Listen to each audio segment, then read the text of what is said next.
But this video suddenly popped up, blew up overnight, more or less. And we got like thousands of views and subscribers, and our YouTube channel. I just heard, no, but there's a big YouTube channel, it's going viral. Sure. It was not my plan. I want to be a YouTuber, I want to make videos, and then more or less overnight it blew up, and one day we got like 5,000 subscribers, 4,000 subscribers, and then within a few days we had like, 40, 50,000 subscribers, and I was like, okay, what to do with this now, Welcome to the oldest spiritual podcast, the Bhagavad Gita Podcast.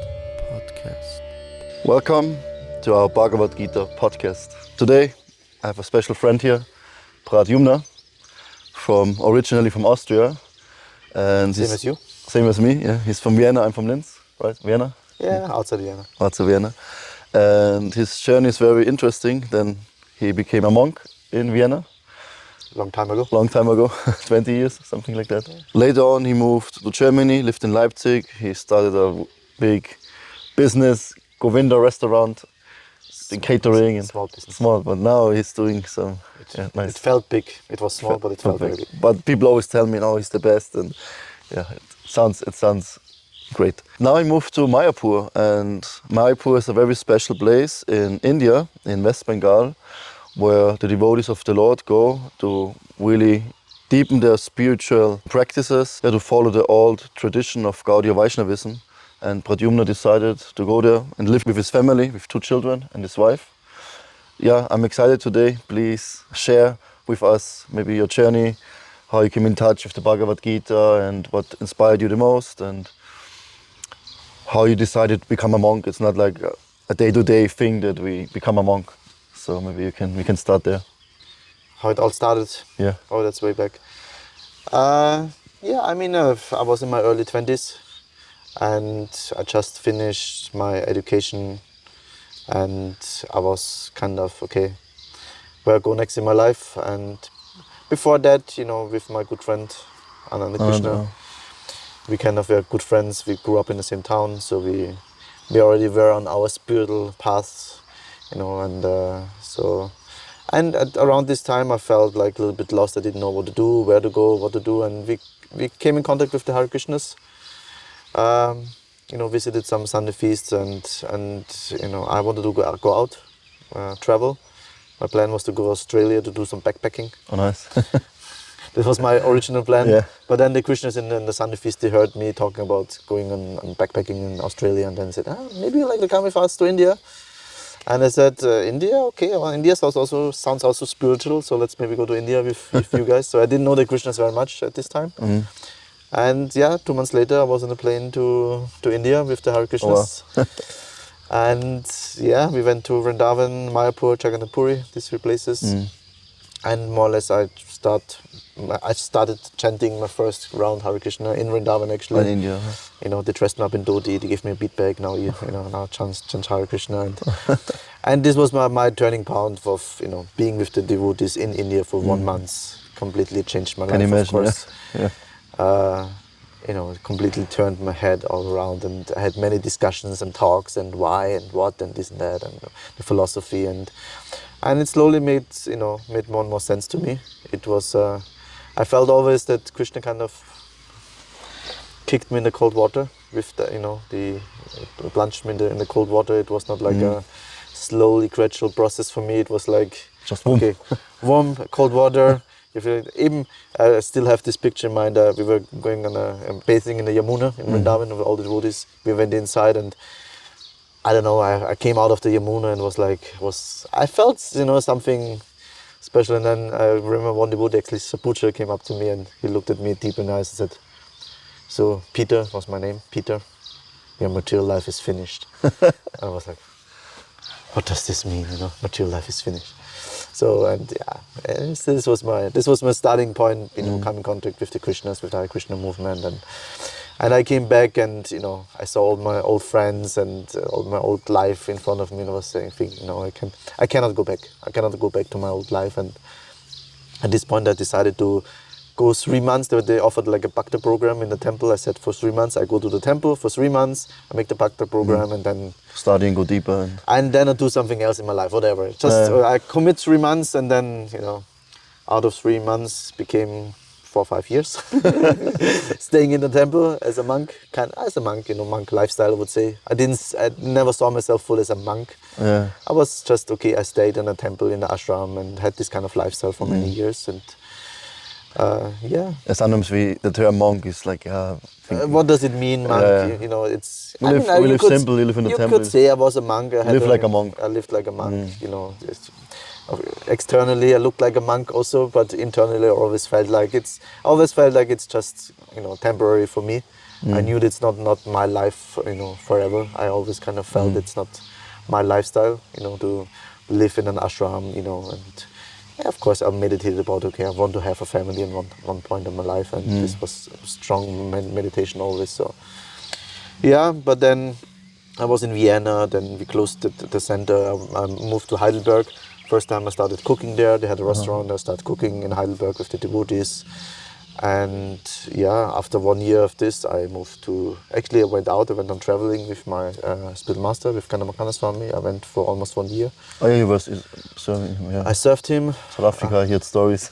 Huh? If you in South Africa, I heard some stories. I was in South Africa, I was in USA, and yeah, this was again a huge change for me, because I was very close to him.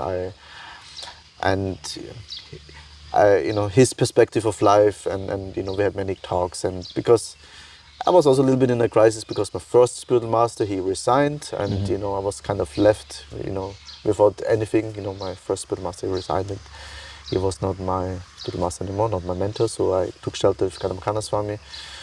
And yeah, this also changed, again, many things, and view of life, view of Krishna consciousness, view on myself.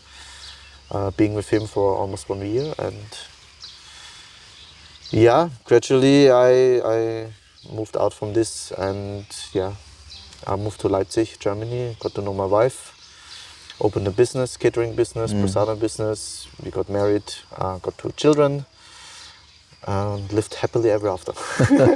Not really. For me it was completely different, because I wanted to always become a monk, but more like Shaolin, like Chinese, and I ended up also in India instead of China, like you, Australia. But I met the monks, and then I was really like convinced I want to be part of them, I want to also be there. And then I came here, and I was always hesitant to really commit. And also your friend Ananda, he told me, don't think like the whole life, it's too much for the mind, just think for 1 month. Come for a month and then we will see. And then I came for a month and I stayed forever. Yeah, this is how it goes.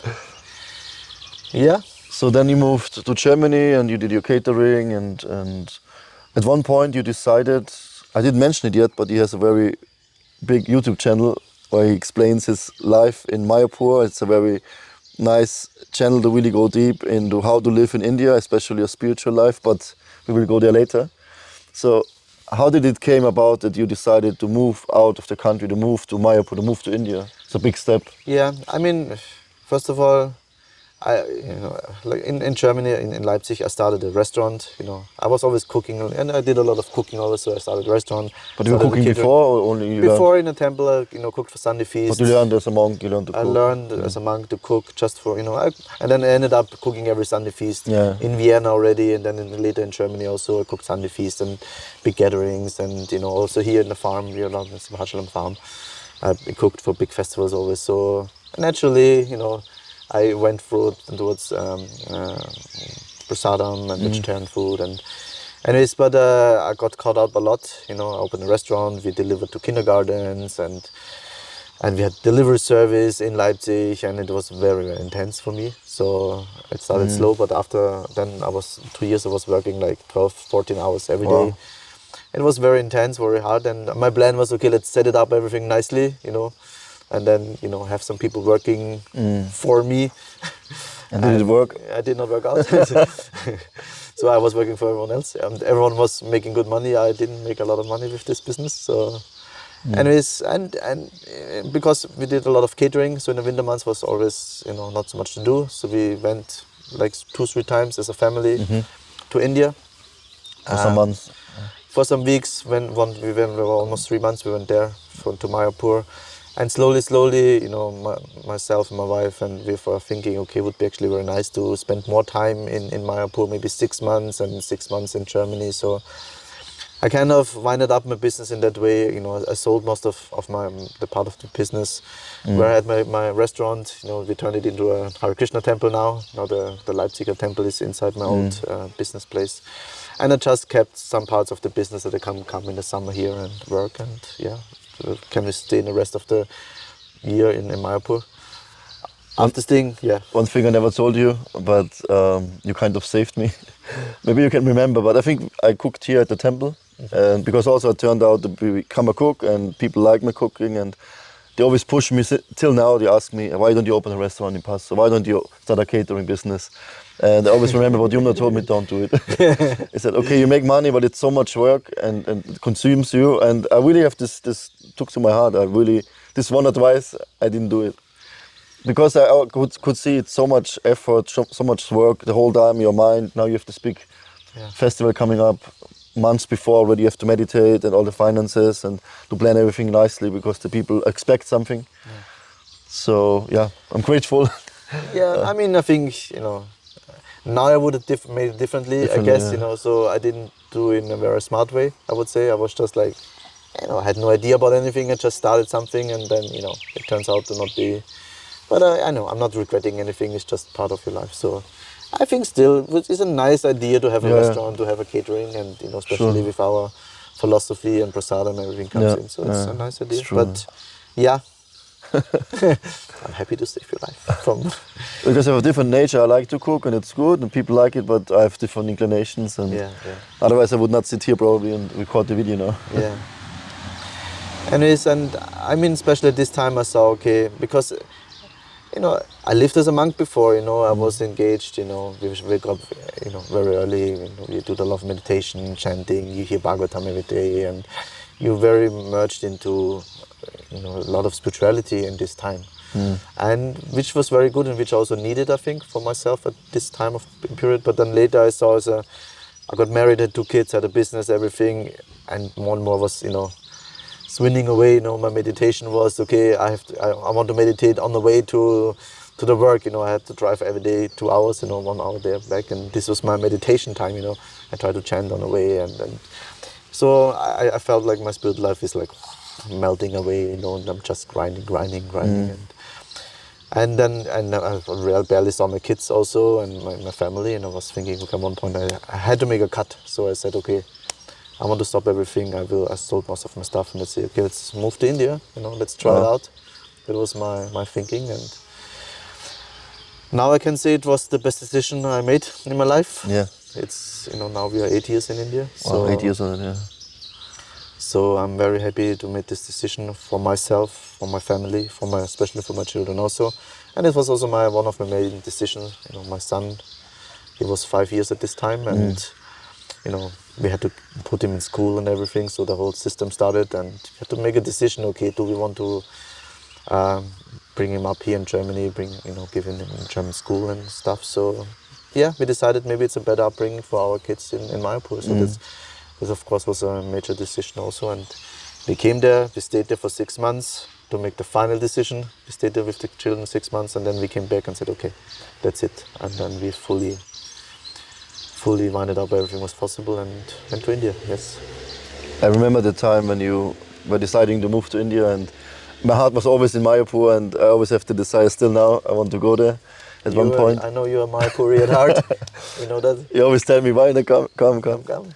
And there will be a time, I think we will have some place there for sure, and I was like impressed, like you just moved to Mayapur, and then it's my wife is still hesitant, so many things around, and now you also have to come back and visa, and it's not so easy, the life in India.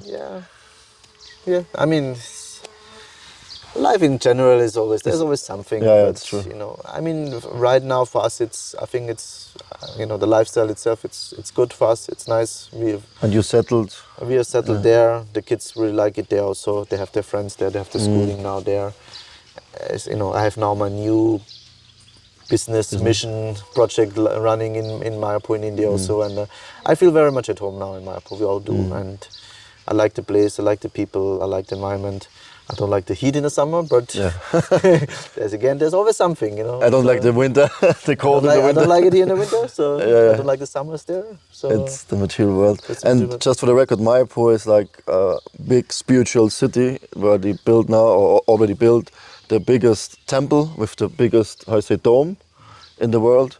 And it will be a place where many people over the next generations will come to worship God, to worship Krishna. And I've been there many times, and it's a really, I can explain it to you now, but you have to experience it. If you go to Mayapur and you experience the vibe, the energy there, and especially when you chant and when you surrender to the process, then something changes in your heart. Like you can completely transform, and you can feel it every day, every moment. Just today when I saw you meditated about how to be in Mayapur, just to breathe the air, to go to the Ganges and take a bath and meet some friends, go to the temple. Everything is like so auspicious and perfect and beautiful. And it's for me right now. It's always hard to describe. You know what. I just can say always when I go out of Mayapur, I feel like something is missing. This is definitely I can say. You know, and when I go out of Mayapur, something is missing. And yeah, I mean, of course, Mayapur is also changing a lot. So it's more westernized now, so you know. Also, but also more Indianized. Oh yeah, that's true. Because so many. Yeah. It became a very famous place already. Many pilgrims come in, and that's you know, true. it can be a little bit overwhelming for people to come there the first time. Maybe it's because it's so many visitors coming, but it's an interesting place because you know there's now about like 5,000 international devotees live there, and there's a lot of projects now. Small villages and houses. And housing projects and spiritual projects are starting up left and right. So, and yeah, with different flavors, different people, and I kind of like the environment because you can choose what you know where to go. Everything is there. Everything is there. You know, you have the big ISKCON temple there with the beautiful deities. Then you have small kirtan groups everywhere. Then you have like small study groups, and then you have some little bit like yoga, new age people. They're also doing, you know, some spiritual healing gatherings, and you know I participated also, and it's quite interesting. And now they have the soul to soul. Soul to soul, we have there also, and actually we're doing our own retreat also in Kartik in October. We're doing our own retreat also the first time. What is the kind of retreat? Experience Mayapur. Experience Mayapur. Through our eyes, through our guidance, you know. So you guide them. For 1 week, we guide the people. We show them different places, you know, getting around. Wonderful. So we still have some spots left. I didn't want to make advertising, but somehow it came up naturally. Yeah, no, it's good. Yeah, no, I will give all this information in the description below. Please check it out. Yeah, it's the first time we're doing it, so we are very excited to, you know, because, you know, talking about our videos, we showed Mayapur through the lens. To our YouTube channel now the last couple of years, and maybe we can start just quickly from the beginning how you decided to start a channel. I remember you made a video with your son in the Gurukul, and then it exploded all of a sudden, and your wife did something. Well, we first of all we started our YouTube channel just because we had friends and family still in Germany, and we were thinking, okay, let's keep somehow in contact with them, and let's make some videos and upload them to YouTube. So we started in German actually to upload some videos. And yeah, then you know I went into camera and editing, and I kind of liked the process of filming and editing, and you know, so I became a little bit passionate about it to go more into it. And then yeah, the German devotees really liked it. They said, "Oh, very nice videos, thank you." Then some of our friends in India in Mayapur started also. They saw the videos somehow popping up, and they said, "Hey, this looks very interesting videos, but they're all in German. We don't understand anything." So I started to put subtitles. Okay, let's put some English subtitles there, and so this was the process. And then suddenly, this one video, like you said, you know, our son is going to a Gurukul. It's like a more traditional school in India. He's going there, and this environment is very beautiful. They have like bamboo huts, and they're cooking on wooden stove, and it's a very beautiful environment. So I filmed in there like for 10 minutes, and he showed us around. He was like, I don't know, 7-8 years old or so. And yes, a very beautiful video, just filmed with the GoPro, actually very simple. But this video suddenly popped up, blew up overnight more or less, and we got like thousands of views and subscribers, and you know our YouTube channel. I just heard now, but you know, there's a big YouTube channel. It's going viral. Sure. It was not my plan. I want to be a YouTuber. I want to make videos, and then more or less overnight it blew up, and one day we got like 5,000 subscribers, 4,000 subscribers, and then within a few days we had like, I don't know, 40, 50,000 subscribers. And I was Wow. like, okay, what to do with this now, you know? My wife was like, I don't want to have this. I don't want to do this, you know? I don't want to be a public figure, you know? Anyways, then we talked about it, you know, it's a nice opportunity also to, you know, to maybe showcast Mayapur to other people and like this, so. I mean, it's my saving grace. If I'm not in Mayapur, I know I can go on YouTube and I watch I Love Mayapur, and you show all the places and all the remembrance come, and I know you and your family, and so I think many devotees. Also, my wife said her family watches. It's a family channel for them. Yeah. Once a week, they come together. It's a family channel. We kind of very, in a simple way, show how we live there, what is the lifestyle in Mayapur, how like foreign people like us living in India be like, and it's not like a, you know, philosophical preaching channel or something. It's a very simple, but people appreciate it. But that's the beauty, because it's like real life. It's not like just some concepts and philosophy. It's like you just be yourself and you show the This life was there. always important. But, you know, coming from the Hare Krishna movement, you know, many people think we are a little bit weird and they don't understand us, and they look weird and they dress weird. And I mean, for we do me- sometimes. And we do sometimes we just look weird and do weird stuff, and people think like, oh, what's up with this guy? So I can understand, relate this, but I want to, you know, create an image. Okay, we're also normal people, you know, we're not like, you know, all crazy and you know, just being into crazy stuff. So for me, it was always be authentic, be natural. That's our vibe of the videos also we want to present, and I think it kind of, you know, worked out, and yeah, like this. So this is now many years we're doing this YouTube channel, and now we have almost, you know, altogether almost 500,000 subscribers. Wow. Last time I checked was 300, almost We close have to now on 400. YouTube we have like 420, 430,000, and then there's Instagram and there's Facebook, so altogether something like this. So yeah, it grew very fast, very quickly, and anyways, that's now the point where we are, and yeah. And some plans for future for your channel, or in general for your living as, in as, India? as I said, we want to go a little bit more offline, more real life, you know, not only, you know. So we're planning to do this retreat in October. It's like a 1 week experience. We kind of bring the people, whatever we filmed, the places we filmed, we want to bring the people there, show them the places in real life, and this is one step, and there's some few other ideas. That's nice. Which we would like to do in Mayapur. So yeah, that's the plans for now. Maybe more to come. Wonderful. So please, if you want to experience the life in Mayapur from the camera, check out his YouTube channel. I Love Mayapur. It's very easy to find. When I write something with love in my search function, I Love Mayapur pops up. I mean, probably because I'm following you, but it's interesting. Yeah. And if you want real life experience, then Pradyumna and his family are also there for you in October time, Kartik. 24 to 30 of October. Yeah, and I can promise you, when you go to Mayapur, your whole life will change. You will have a different experience. You will never forget. That's definitely, everyone who went there, it's really life transforming, and you can really, there's something can change in your heart, can awaken. You get some higher taste, and just see for yourself. For now, you can follow him on Instagram and YouTube. Thank you so much, Pradyumna. Oh, thank you for having me. Giving me the opportunity. I tried since a few years that we come together and never worked out. So yeah, you're not coming to Mayapur anymore. yeah, COVID happened, and now family life, but yeah, I'm now we planned actually to go in Kartik time, but our second baby comes in Kartik, so it will be not so easy to travel. But then next year it will be our time. And looking forward to have you again in Mayapur. I know by heart you are in Mayapur. I always it's interesting. I always see him every morning. I see him dancing. You know, they had this program at 7 o'clock in the morning. It starts, and I always see him happily dancing every morning. Even when it's not just the dancing, but everything is. As soon as I arrived, I feel like now I'm back home. Yeah. And as soon as I enter Mayapur, I feel like the other world is not existing. Somehow it's so far away, you know. Yeah, you kind of come into a bubble. That's you're in a Mayapur bubble. And now when I'm here now, I feel like Mayapur is so far, you know, it's so abstract somehow. Yeah. Although this is a very special place here, but you know, the outside world is very close. I feel like, and in Mayapur, you know, you can just live naturally. That's the nice thing, you know. everyone is somehow, knows Hare Krishna, is related to Hare Krishna, or is a Hare Krishna.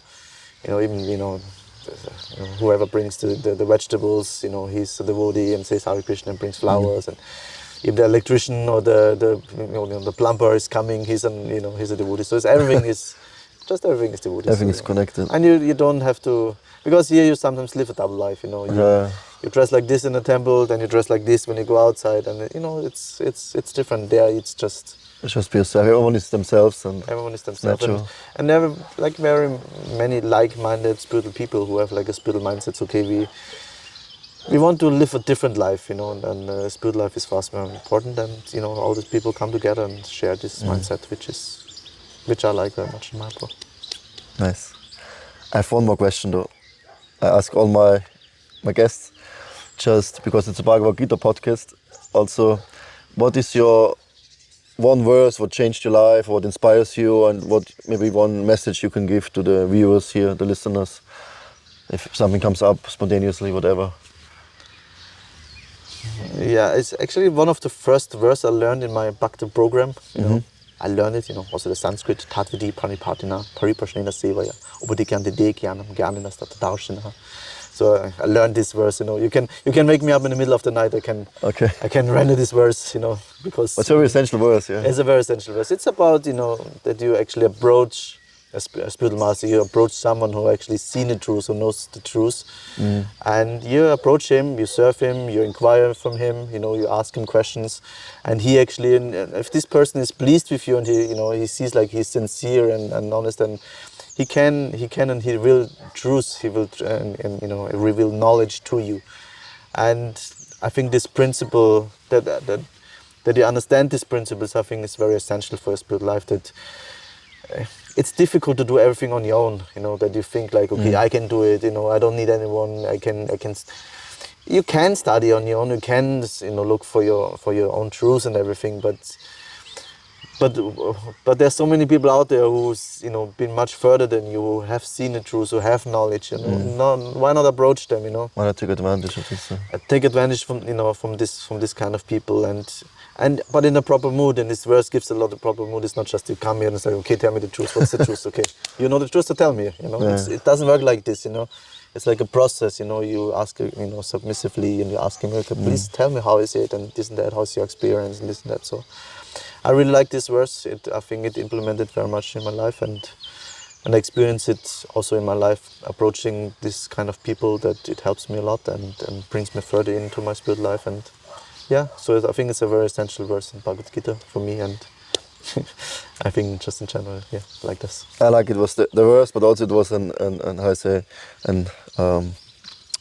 advice in the same time, what people can follow maybe to think about finding this person in their life who can give advice and help them in their spiritual sometimes progress. maybe it's not so easy to find this person, because you feel like, okay, who can this be? But I think when you're like sincere and asking for such a person will appear in your life. Yes, I know myself, you know yourself. I saw it myself. I was in one point I was so lost. I was completely lost actually when I was like 24, 25. I didn't know what to do. I lost my spiritual master. I was, no temple. I was kind of, okay, what to do with my life. I was one step outside of the Hare Krishna movement already, and then, my spiritual master picked me up, and I traveled with him and completely changed my life again. So this was my first-hand experience. This verse fructified and manifested in my life. So I think this is a good example for me. Thank you so much. Thank you, Padrimna, for being with me today. Yeah, it was nice being with you again. And next time, hopefully in Mayapur. Yes, next time we're doing Mayapur. Thank you for watching. See you soon. Namaste. Hare Krishna. Hare Krishna. Hare Bol.